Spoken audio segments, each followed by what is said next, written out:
event has an objective probability, that's controversial. And Lewis was on the right track. I'm on that track too. But the last word hasn't been written yet.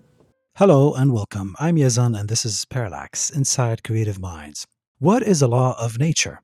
We use that phrase all the time. The laws of motion, the laws of gravity, the laws of thermodynamics, the laws of quantum mechanics. But what are these laws really? At the simplest level, we call them laws because they keep working. They describe patterns in nature that holds across space and time, allowing us to explain what happens and predict what would happen next. So, are they rules written into the universe, forcing matter to behave in a certain way? Are they something like commands that nature obeys? Or are they our best descriptions of the patterns we find in the world? If a stone falls, or if Earth orbits the Sun, we explain the motion through gravity. If ice melts in a warm water, we explain it through thermodynamics. In these cases, laws seems to describe regular patterns in nature. But when a radioactive atom decays, the situation is different. We cannot say exactly when the particle atom would decay. We can only speak in terms of probability, the chance that it will decay in the next moment, the next hour, or the next year. So, where does chance enter the picture? Is probability only a measure of our ignorance? A way of saying, I don't know what would happen? Or is chance itself part of reality? These questions can sound abstract, but they sit behind the way science explains the world. They touch determinism, prediction, quantum mechanics, entropy, time, causation, and the strange fact that the universe can be understood at all. Stephen Hawking once asked what breathes fire into the equations and makes a universe for them to describe. This is a beautiful question because equations by themselves are not the world. A formula written on paper does not move a planet. A law written in a textbook does not make an apple fall. So, what is the relationship between mathematics, law, and reality?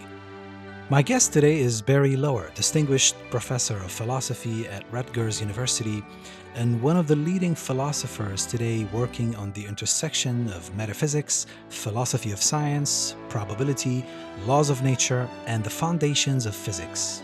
His book, Laws of Nature and Chances, What Breathes Fire into the Equation, develops a view of laws, chance, fundamental ontology, and the space-time arena in which science describes the world.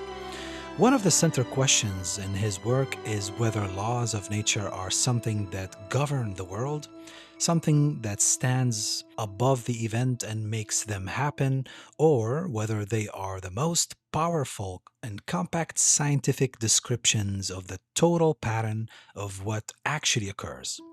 Lower defends the second view. On his account, laws are not extra forces or entities that push particles around. They belong to the best overall scientific system for summarizing the entire history of the universe. The system that best balances simplicity and strength in describing everything that happens. This way of thinking about laws has real consequences. If laws do not govern from outside, what does it mean to explain something? If probability can be objective, what does it mean to say something could have happened otherwise?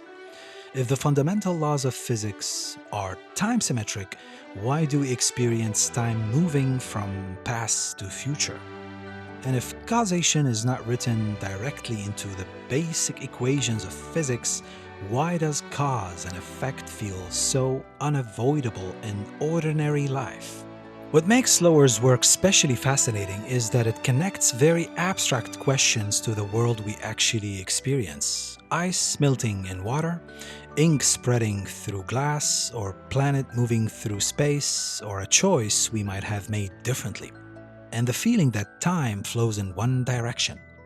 In this conversation, we moved through history and meaning of laws of nature, from Descartes and Newton to Laplace, Boltzmann, Einstein, and David Lewis.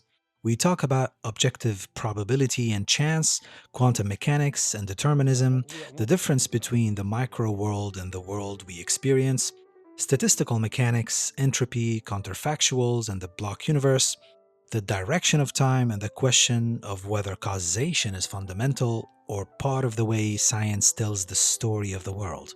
One small confession here before we begin. This was one of my early interviews, and I had very little time to prepare for a subject that people spend entire careers studying. So if at moments I look like I'm learning in real time or even briefly lost in the maze, that because I was. No excuses, but I decided to share this conversation because Barry Lower is a remarkable thinker and because sometimes the struggle to understand could be part of the value of the conversation itself. So here's my conversation with Barry Lower, and I hope you enjoy it. Oops, get ready, go away, go away. We are a way for the cosmos to know itself. This is Parallax, conversations and interviews by me, Yazan. I talk with academics, scientists, thinkers, and all creatives, and I'm here to listen, ask questions, and learn from their insights. Drawn by the music of cosmic harmonies, it can take us anywhere in space and time. To better understand how the world works.